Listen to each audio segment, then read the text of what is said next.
नमस्कार, आदाब। मैं जे अहमद, आप देख रहे हैं स्वागत जिंदगी न्यूज। आज मैं उपस्थित हूं रुद्रपुर में, जहां की पीपीआई यानी कि people's party of India party के सांसद प्रत्याशी Amar Singh ji door to door vote जनता से मांग रहे हैं। हम वहां पर पहुंचे हैं। हम सीधा भी यहां बात करेंगे इनसे कि जनता जो इनको वोट दे रही है, वोट क्यों देगी, वोट के देने का उद्देश्य क्या होगा, उनकी मांगें क्या होंगी और उनके मुद्दे क्या रहेंगे कि वोट जनता दे रही है तो क्यों दे रही है। वोट लेने के बाद अगर अमर सिंह जी जीतते हैं तो जनता के लिए क्या मुद्दे उनके पास हैं, इस विषय पर हम उनसे अभी बात करेंगे कि उनके पास क्या मुद्दे हैं, कि जनता के लिए क्या करेंगे।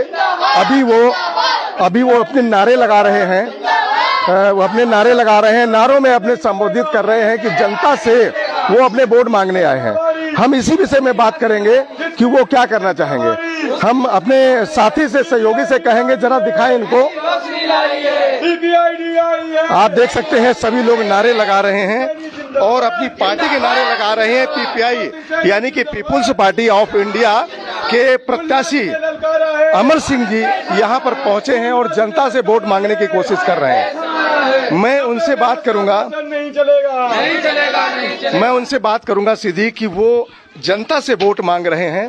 तो जनता, आप आइए सर, आगे आइए। एक चीज आपसे मैं पूछना है कि आप जनता से वोट मांग रहे हैं, अगर जनता आपको वोट देती है तो जनता के लिए आप क्या करना चाहते हैं? जनता के लिए आपके पास कौन से ऐसे मुद्दे हैं कि जनता को आप वो काम जनता के करेंगे? आप क्या कहना चाहेंगे उस पर? क्या क्या मुद्दे आपके पास हैं जनता के लिए? मैं अमर सिंह सैनी, पीपीआईडी लोकसभा 04 से सांसद प्रत्याशी और साथ ही में स्वागत जिंदगी न्यूज का बहुत बहुत हार्दिक अभिनंदन और उसका स्वागत करता हूं। जनता यदि हमें वोट देती है और जनता हमारा साथ देती है और यदि जनता हमें संसद में भेजती है तो हम निश्चित रूप से उस दबे कुचले दलित पिछड़े 90% आबादी की आवाज बनेंगे। उनके सम्मान की, उनके स्वाभिमान की, उनके रोजगार की, उनके शिक्षा के हम मुद्दे उठाएंगे और निश्चित रूप से हम उन मुद्दों को लाके जनता के बीच उनको अच्छे से लागू करेंगे और जनता का भला ही करना, जनता से जुड़े रहना हमारा अपना मूल उद्देश्य है। जनता आपको वोट देगी, जनता के लिए आपके पास और इसके अलावा क्या क्या मुद्दे हैं कि जनता आपसे खुश रहे? जनता आपको वोट क्यों दे, उसके और क्या काम करेंगे? जैसे कि लोग परेशान हैं, बिजली, पानी, शिक्षा, इन चीजों से लोग परेशान रहते हैं। उस चीज पर आप बिजली, पानी और शिक्षा पर क्या कहना चाहिए? ये हमारे मूल मुद्दे हैं। हम बिजली का जो बिल है उसको भी हम खत्म करेंगे, शिक्षा को हम निःशुल्क करेंगे, रोजगार की व्यवस्था करेंगे, इलाज को हम निःशुल्क करेंगे, मोहल्ले मोहल्ले हम अच्छे से अच्छे क्लिनिक खोलेंगे, MBBS डॉक्टर बैठाएंगे और जनता को खुशहाल बनाएंगे। यही हमारा मुख्य लक्ष्य है और यही हमारा संकल्प है कि हम जनता का शासन जनता के हितों के लिए, जनता के लिए ही लागू करेंगे। और इसके साथ हम प्रतिनिधि में, चाहे वो विधायक का हो, नगर निगम का हो, चाहे वो सांसद का हो, चाहे वो कोई भी प्रतिनिधित्व का जो भी हमारा राजनीतिक क्षेत्र होगा, हम उसमें जनता की संख्या के आधार पर उसको उतनी हिस्सेदारी देंगे। हमारा मूल मंत्र भी है कि जिसकी जितनी संख्या भारी उसकी उतनी हिस्सेदारी।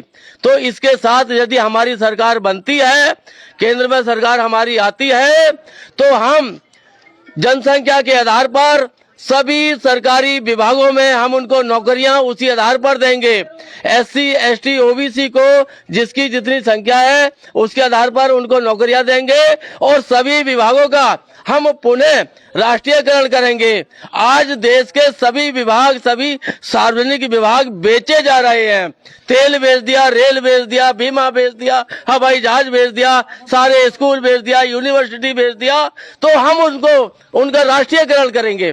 राष्ट्रीयकरण इसलिए करेंगे क्योंकि उसमें हमारी 85-90% जनता के लोग ही, जनता के युवा ही, उनको स्थायी और सक्षम और अच्छा रोजगार उनको मिलेगा और हर घर से हम एक सरकारी नौकर भी पैदा करेंगे। ऐसा हमारा संकल्प है, ऐसा हमारा लक्ष्य है।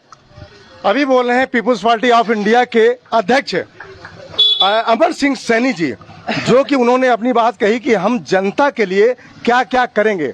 उन्होंने ये बताया कि हम जनता के लिए इतने काम करेंगे, बिजली, पानी, शिक्षा, सड़क, रोजगार सारे लोगों को देंगे, नौकरियां देंगे, सारी चीजों पर अभी उन्होंने एस बोला है। अभी हम जनता के लोगों से भी बात करेंगे कि जनता के लोग क्या कहना चाहते हैं। भाई साहब, एक मिनट जनता से हम बात करते हैं कि जनता क्या कहना चाहती है।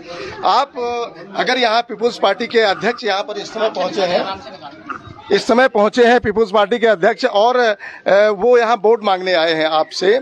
आप उनको वोट अगर देते हैं या किसको देते हैं, मैं ये आपसे नहीं पूछूंगा कि आप वोट किसको देंगे, जिसको भी देंगे आपके मुद्दे क्या होंगे? क्या देखिए, हमारा सबसे पहला मुद्दा शिक्षा, स्वास्थ्य और रोजगार होगा। पूरे भारत में हम देख रहे हैं शिक्षा और स्वास्थ्य और रोजगार का जो मुद्दा है, ये बिल्कुल एक किनारे कर दिया गया है। शिक्षा का निजीकरण बहुत तेजी से किया जा रहा है, फीस बहुत तेजी से बढ़ाई जा रही है, विश्वविद्यालयों को बेचा जा रहा है, सरकारी स्कूल बिल्कुल चौपट किए जा रहे हैं। स्वास्थ्य का भी यही हाल है, सारे के सारे अस्पताल निजीकरण की ओर चले जा रहे हैं और जो है स्वास्थ्य बहुत ही भारत देश का डगमगा सा गया है।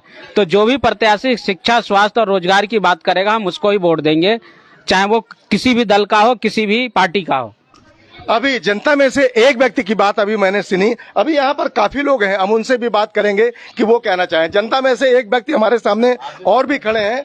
भाई साहब, आप मतलब जनता, आप जनता हैं जी, जनता जनार्दन है, जनता ही सब कुछ करती है जी। जनता इनको सांसद अगर बनाएगी तो आप पार्लियामेंट पहुंचाएगी इनको जी। आप क्या कहना चाहेंगे उस पर? जी, मुझे ऐसा लगता है कि यही एक ऐसा पार्टी है, पीपल्स पार्टी ऑफ इंडिया, कि यही एक ऐसी पार्टी है जो सबको, सभी धर्मों का सम्मान करती है और सभी को एक साथ ले जाने का वचन देती, वादा करती है। देखिए क्या होता है हमारे देश में, क्या होता है, ये सभी सत्तावादी पार्टियां हैं, अपने अपनों को बना रही हैं, अपनी अपनी जातियों को, अपने अपने लोगों को ही देख रही। बाकी जो हमारे 85% लोग हैं उनका कुछ नहीं हो पा रहा है। शिक्षा इतनी महंगी कर दी है कि आम आदमी के बस की बात नहीं है कि वो कुछ कर पाए, अपने बच्चों को कोई अच्छी शिक्षा दिला पाए। और जो प्राइवेटीकरण करने से क्या हुआ कि मतलब रोजगार की समस्या बहुत ही पैदा हो रही है, क्योंकि प्राइवेटीकरण से होने से हमारे लोग भटक रहे हैं। उनसे 8-10 हजार रुपए में 12-12 घंटे काम करा के उनका पूरा दिन, उनका पूरा जीवन बर्बाद हो रहा है। बताइए 8-10 हजार रुपए में क्या होता है। तो मैं और ज्यादा कुछ नहीं कहना चाहता हूँ, यही कहना चाहता हूँ कि यही एक ऐसा प्लेटफॉर्म है जो सबको साथ लेकर चलने वाला है। लेकिन आप अभी ने कहा कि आपने सारी बातें कहीं, बिजली, पानी, शिक्षा, सड़क की सारी बातें आपने कर डाली, रोजगार की भी बात कर डाली, लेकिन प्रत्यक्ष टाइम में सरकार भारतीय जनता पार्टी है और जनता पार्टी का, सरकार का ये कहना है कि सबका साथ, सबका विकास, सबका विश्वास, तो सभी के लिए वर्क कर रही है, वो भी तो कर रही है। इसमें आप क्या कहना चाहेंगे? कहाँ कर रही, कुछ नहीं कर रही। बताइए, मतलब यहाँ का लोगों के जाति प्रमाण पत्र वो नहीं बन पा रहा। बताओ 1985 का मांग रही है, 1985 में बना भी तो नहीं था। बताइए, अब हमारा कोई बंदा अगर पढ़ा लिख के अगर वो जाता है आगे, तो क्या करते हैं, उसको कास्ट सर्टिफिकेट मांगते हैं, मतलब उसका वोट बन गया है, मतलब जो है आय प्रमाण पत्र बन गया, लेकिन जाति बनाने में उन्हें क्या दिक्कत हो रही है। अब वो कितना अच्छा, कितना भी टैलेंट है, उसको अगर कास्ट सर्टिफिकेट नहीं लगाता है तो वो बेकार कर देते हैं, उसको निकाल देते हैं, बेकार हो गया वो, उसका पढ़ाई लिखाई का क्या फायदा, क्या कहाँ कर रही सबका विकास। चलिए, अभी जनता में यहाँ काफी लोग हैं, अभी हम और भी लोगों से बात करेंगे कि जनता के लोग क्या कहना चाहते हैं। इधर अभी मिलेगा, दूसरे महीने मिला है यहाँ पर। तो राशन तो बराबर मिल रहा है, राशन के लिए 5 किलो राशन फ्री दिया जा रहा है। नहीं, उसमें काट के 4 किलो दिया जा रहा है यहाँ पर, 1 किलो काट के दे रहा है यहाँ पर। पिछले महीने किसी को राशन मिला ही नहीं है, मिला नहीं है। आगे आइए, आगे आइए। जी, क्या बोलना चाहेंगे आप? राशन तो मैं तो सुन रहा हूँ कि राशन, फ्री राशन इस समय मिल रहा है, उस पर आप क्या कहना चाहेंगे? ये डिपो वाला सलीम डिपो नहीं मिला किसी को नहीं। तो रहे, कोई भी अगर डिपो व्यक्ति है जो डिपो लिए है, वो ऐसा नहीं है कि वो राशन अपने घर में लगे, अगर राशन ऊपर से मिलता है तो वो देगा या बांट दिया होगा। सर राशन है, उन्हें दिया नहीं, पिछले महीने किसी को दिया नहीं है। अच्छा, किसी को नहीं दिया। कहना चाहेंगे इस पर? और राशन नहीं दिया है, आप क्या कह सकते हैं उस पर? नहीं, राशन नहीं मिला, नहीं मिला है, नहीं मिला राशन पिछले महीना। इसमें आप आगे को सुनवाई नहीं हो रही, क्या करा जाए इस पे। और बड़े इंग्लिश मीडियम है, उसमें गरीब आदमी बच्चे नहीं पढ़ पा रहे हैं, उसमें सब मोटे लोग में पढ़ रहे हैं वहाँ पर। आप देख रहे हैं कि जनता के लोगों में रोष है और जनता के लोग इस समय मतलब आप सुन सकते हैं, देख सकते हैं दर्शकों, आप देख रहे हैं कि जनता क्या कह रही है, जनता किस तरह बोल रही है, जनता का क्या कहना है। और आप अभी हम और भी लोगों से यहाँ बात करेंगे कि वो क्या कहना चाहते हैं। साहब आप क्या कहना चाहेंगे? आप डोर टू डोर मांग रहे हैं, डोर टू डोर जा रहे हैं, थोड़ा पीछे हट जाइए इधर। आप डोर टू डोर जा रहे हैं, जनता से वोट मांग रहे हैं। अगर जनता के क्या क्या मुद्दे हैं आपके पास, आप जनता के कौन से ऐसे काम करेंगे जो आप पर? अभी आपने हमारी जनता, बहुत सारे साथी थे, उनकी बातों को सुना, शिक्षा की, रोजगार की तो सबने बात की, मगर मेन पॉइंट मैं बता दूं, ये जो सरकार है ना, जैसे मोदी जी कहते थे कि मैं भी चौकीदार, लोगों ने कहा कि मैं भी चौकीदार, मगर साफ शब्दों में ये चौकीदार नहीं है, ये चोर हैं। मैं आपको खास तौर से बता दूं, और हम पूर्ण रूप से, ये पार्टी भारत की पहली ऐसी पार्टी जो पूर्ण रूप से संविधान लागू करना चाहती है। सबसे पहली बात, हजारों नफरती मुद्दे ये उठा रही है। अभी हमारे हल्द्वानी उत्तराखंड में इन्होंने मुद्दे उठाए और वहां पर इन्होंने हमारे मुसलमान भाइयों जो माइनॉरिटी के लोग हैं उनको लगातार प्रताड़ित किया।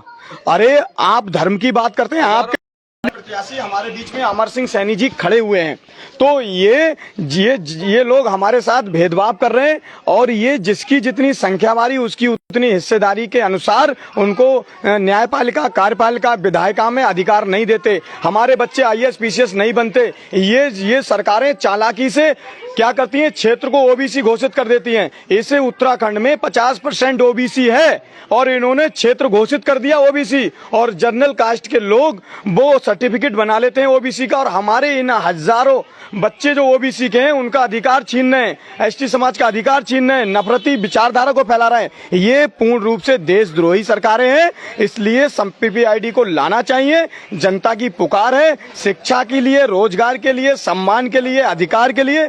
PPID की इस बार मूल निवासी समाज जो SC ST OBC माइनॉरिटी है, इस देश का जो मूल निवासी है, उसकी मांग है कि इस बार PPID आएगी, और PPID पूरे 200 लोकसभाओं पर लड़ रही है, इसलिए पूरे देश में लड़ रही है।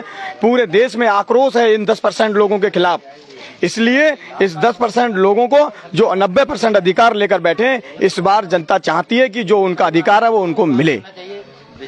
आपने अभी देखा जनता के मुद्दे, अभी हमने इनसे पूछे, इन लोगों से, क्योंकि डोर टू डोर अपने वोट मांग रहे हैं लोगों से। अभी हमने जनता से भी बात की, प्रत्याशी से भी बात की, और ये सारे मुद्दे निकल के आए कि जनता अगर इनको वोट देती है तो इनके मुद्दे क्या है। तो आप प्रत्याशी ने अपने मुद्दे रखे हैं कि मेरे ये मुद्दे हैं, बिजली, पानी, सड़क, शिक्षा, सारी चीज उन्होंने रखी है कि उनको अगर जीतना है। उनका कहना है कि अगर मुझे यहाँ से वोट मिलता है, मैं जीतता हूँ और पार्लियामेंट पहुंचता हूँ, तो जनता के लिए मैं आगे इन मुद्दों पर काम करूंगा।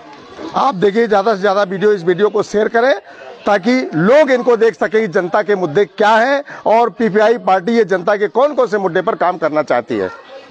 बने रहिए स्वागत जिंदगी के साथ। धन्यवाद।